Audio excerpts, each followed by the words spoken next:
إن الحمد لله نحمده ونستعينه ونستغفره ونعوذ بالله من شرور أنفسنا ومن سيئات أعمالنا من يهده الله فلا مضل له ومن يضلله فلا هادي له وأشهد أن لا إله إلا الله وحده لا شريك له وأشهد أن محمدا عبده ورسوله وصفيه من خلقه وخليله الذي بلغ الرسالة وأدى الأمانة ونصح الأمة وكشف الله به الغمة وجاهد في الله حق جهاده حتى أتاه اليقين ونحن على ذلك من الشاهدين.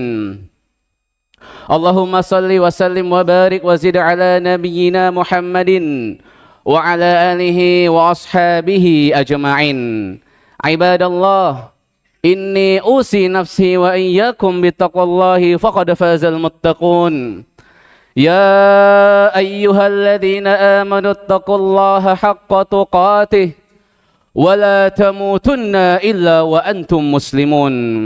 يا أيها الذين آمنوا اتقوا الله وقولوا قولا سديدا يصلح لكم أعمالكم ويغفر لكم ذنوبكم ومن يطع الله ورسوله فقد فاز فوزا عظيما. قال الله تعالى في القرآن الكريم وهو أصدق القائلين: أعوذ بالله من الشيطان الرجيم. سبحان الذي أسرى بعبده ليلا من المسجد الحرام إلى المسجد الأقصى الذي باركنا حوله لنريه من آياتنا إنه هو السميع البصير.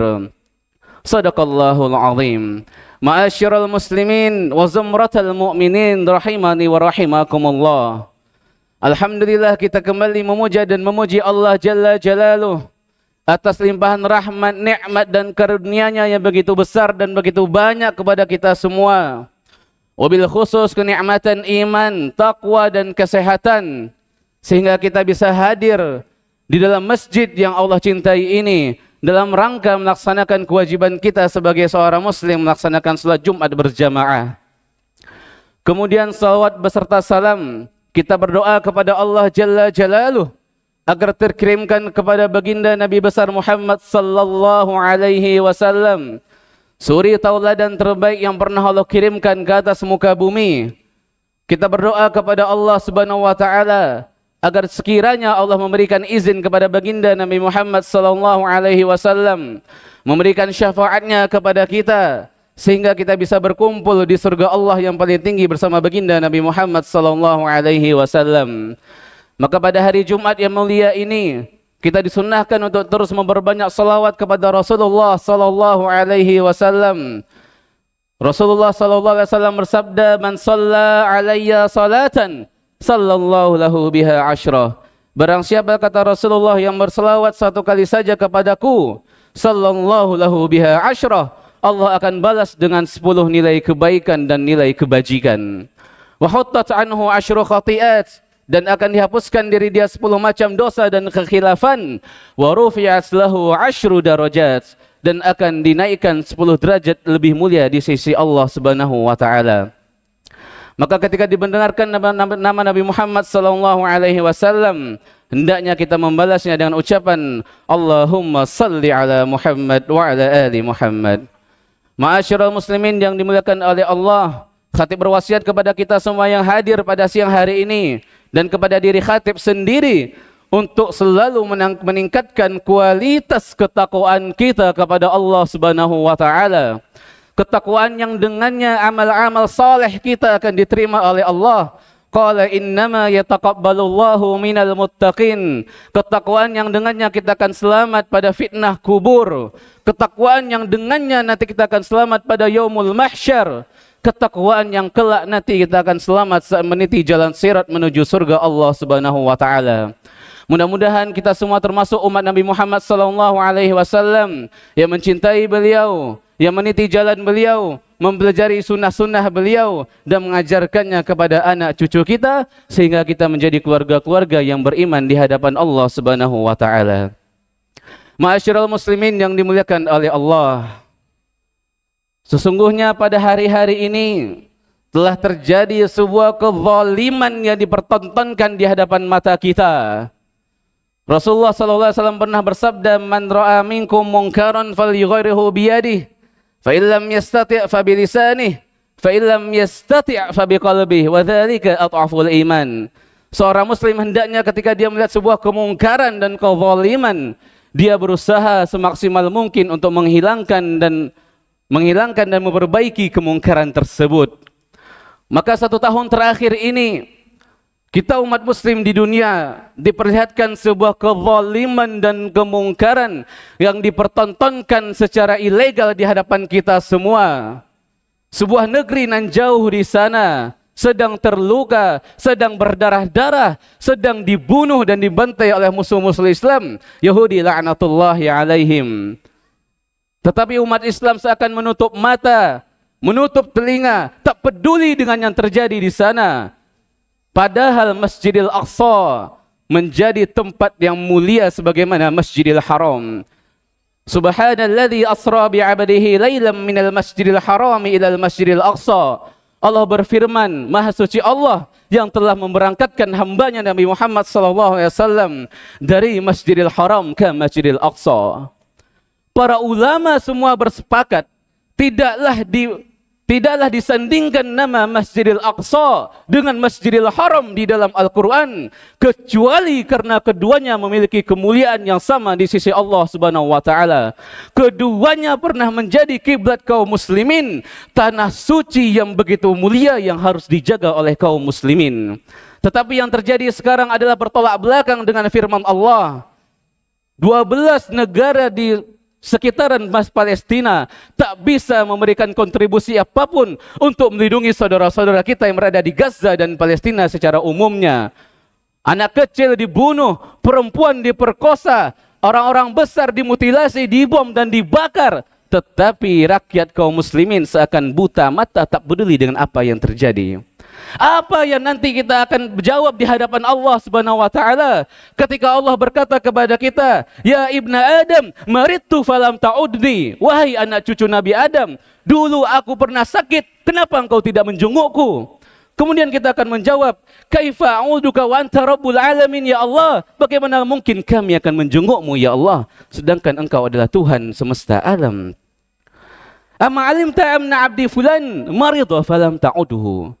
Tidakkah engkau tahu hambaku Fulan bin Fulan, dia terluka, dia sakit, dan engkau tidak menjenguknya. Jika engkau menjenguknya, maka engkau akan mendapati diriku di sisinya. "Ya ibna Adam, ama alimta anna 'abdi fulan istat'amaka falam tut'imhu." Wahai anak cucu Nabi Adam, tidakkah engkau melihat dan tahu bahwasanya ada hambaku Fulan bin Fulan yang meminta makan kepadamu dan engkau tidak memberikan makan kepadanya? Tidakkah engkau tahu ada hambaku Fulan bin Fulan yang dia meminta air minum kepadamu, tetapi engkau tidak memberikan minum kepadanya? Maka apa jawaban kita nanti di hadapan Allah Jalla Jalaluh? Jikalau seorang hamba yang sedang sakit meminta makan dan minum lalu kita tidak peduli kepadanya, Allah minta pertanggungjawaban kita, maka bagaimana jika hamba tersebut dibunuh, dia ditembak, dia disayat, dia dihancurkan rumahnya, dihancurkan sekolahnya, tak ada tempat untuk makan, tak ada air untuk diminum? Maka apa jawaban kita di hadapan Allah Jalla Jalaluh? 1,8 miliar jumlah kaum muslimin di atas muka bumi tidak bisa memberikan sedikit pun satu potong roti kepada rakyat Palestina atas kecintaan mereka kepada dunia. Sebagaimana yang pernah difirmankan oleh Rasulullah sallallahu alaihi wasallam, "Yushikul umamu an tada'a 'alaikum kama tada'al akalatu ila qas'atiha." Hampir-hampir saja umat-umat seluruh dunia memakan dan menyerang kalian wahai kaum muslimin seperti orang-orang kelaparan yang sedang memakan makanan. Faqala qail, "Wa min qillati nahnu yawma idzin ya Rasulullah." Kemudian salah satu sahabat bertanya, "Apakah ketika itu jumlah kami sangat sedikit ya Rasulullah?" Lalu Rasulullah SAW menjawab, "Bal antum yawma idzin katsirun." Tidak, jumlah kalian bahkan sangat banyak pada hari itu. "Walakinnakum ghutha'un ka ghutha'is sail." tetapi kalian seperti buih-buih di lautan, tak berguna, tak memiliki kekuatan, tak memiliki persatuan. Wala yanzi'annallahu min suduri aduwikum al-mahabata minkum. Allah cabut rasa takut dari musuh-musuh kalian. Allah cabut rasa takut dari musuh-musuh kalian terhadap kalian. Wala yakdhifannallahu fi qulubikumul wahn. Dan Allah memberikan penyakit wahan kepada diri-diri kalian. Faqala qail. Kemudian salah satu sahabat bertanya, "Wa mal wahan ya Rasulullah?" Apa itu wahan ya Rasulullah? Hubbud dunya wa karahiyatul maut. Cinta terhadap dunia, cinta terhadap harta, cinta terhadap kedudukan, wa karahiyatul maut, dan engkau benci akan kematian. Itulah yang membuat para pemimpin-pemimpin kaum muslimin di Jazirah Arab semuanya seakan-akan kebanyakan dari mereka tutup mata, takut, tidak mau kedudukan dan juga mansab mereka diturunkan oleh musuh-musuh dan orang-orang munafik Yahudi la'natullahi alaihim. Maka kaum muslimin rahimakumullah, persiapkanlah jawaban terbaik kita nanti kelak di hadapan Allah Subhanahu wa taala. Ketika hari ini kita melihat dengan jelas saudara-saudara kita di Palestina, di Gaza, mereka kehilangan ayah, kehilangan ibu, kehilangan anak, kehilangan keluarga mereka semua, dibunuh secara tragis di hadapan mereka. Lalu kemudian kita acuh tak acuh saja, tidak peduli dengan mereka. Maka apa nanti jawaban kita di hadapan Allah Subhanahu wa taala? Aqulu qauli hadza fa astaghfirullah li wa lakum wa lisairil muslimina wal muslimat wal mu'minina wal mu'minat fastaghfiru innahu huwal ghafurur rahim.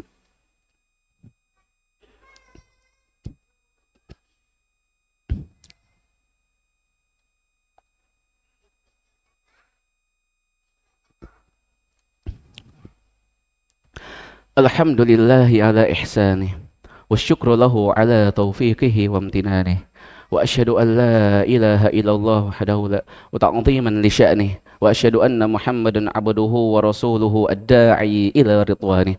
Allahumma salli wa sallim wa barik wa zid ala nabiyyina Muhammadin wa ala alihi wa ashabihi ajma'in. Ma'asyiral muslimin yang dimuliakan oleh Allah Subhanahu wa taala.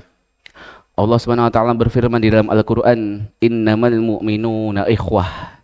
Sesungguhnya orang-orang muslim itu saling bersaudara. Di dalam bahasa Arab terdapat dua kata yang menunjukkan kalimat persaudaraan, yakni ikhwatun dengan ikhwanun. Ikhwatun adalah persaudaraan yang dilandasi pada tali darah. Maka di ayat ini Allah SWT menggambarkan persaudara kaum muslimin seperti persaudaraan saudara-saudara kandung. Dimanapun dia berada, belahan bumi manapun dia berada, selama dia berkalimat la ilaha illallah, maka dia adalah saudara kita sebagaimana saudara kandung yang kita saling mencintai. Maka tidak ada boleh keluar dari kata-kata kita, ngapain kita peduli dengan orang-orang yang jauh di sana, sedangkan kita juga masih butuh dibantu di dalam negeri kita sendiri. Tak ada bedanya dimanapun yang berada, selama mereka mengatakan kalimat la ilaha illallah, maka mereka adalah saudara-saudara kita seperti saudara kandung yang harus kita bantu sebisa-bisanya. Mudah-mudahan kita termasuk orang-orang dan juga hamba-hamba Allah SWT yang selalu berkontribusi demi kemajuan umat muslimin. Karena Rasulullah SAW bersabda, man lam yahtam bi amril muslimin falaysa minhum. Barang siapa yang tidak peduli kepada urusan kaum muslimin, maka dia bukan bagian kaum muslimin. Inna Allaha wa malaikatahu yusalluna ala nabi ya ayyuhalladzina amanu sallu alaihi wa sallimu taslima. Allahumma salli ala Muhammad wa ala ali Muhammad kama sallaita ala Ibrahim wa ala ali Ibrahim wa barik ala Muhammad wa ala ali Muhammad kama barakta ala Ibrahim wa ala ali Ibrahim innaka Hamidum Majid. Allahumma ighfir lil muslimina wal muslimat wal mu'minina wal mu'minat al ahya'i minhum wal amwat innaka sami'un qaribun mujibu da'wat ya qadiyal hajat. Allahumma inna nas'aluka al-huda wat-tuqa wal-'afafa wal-ghina. Allahumma inna nas'aluka al-'afwa wal-'afiyata fid dunya wal-akhirah. Allahumma ansuril ikhwanana wal-mujahidin wal-mustad'afina fi Palestin اللهم انصر إخواننا والمجاهدين المستضعفين في غزة وفي رافة وفي كل مكان وفي كل زمن. اللهم انصرهم وأيدهم بقوتك ونصرك يا رب العالمين. ربنا ظلمنا أنفسنا وإن لم تغفر لنا وترحمنا لنكونن من الخاسرين. ربنا آتنا في الدنيا حسنة وفي الآخرة حسنة وقنا عذاب النار. عباد الله، إن الله يأمر بالعدل والإحسان وإيتاء ذي القربى وينهى عن الفحشاء والمنكر والبغي يعظكم لعلكم تذكرون ولذكر الله أكبر والله يعلم ما تصنعون. أقم الصلاة.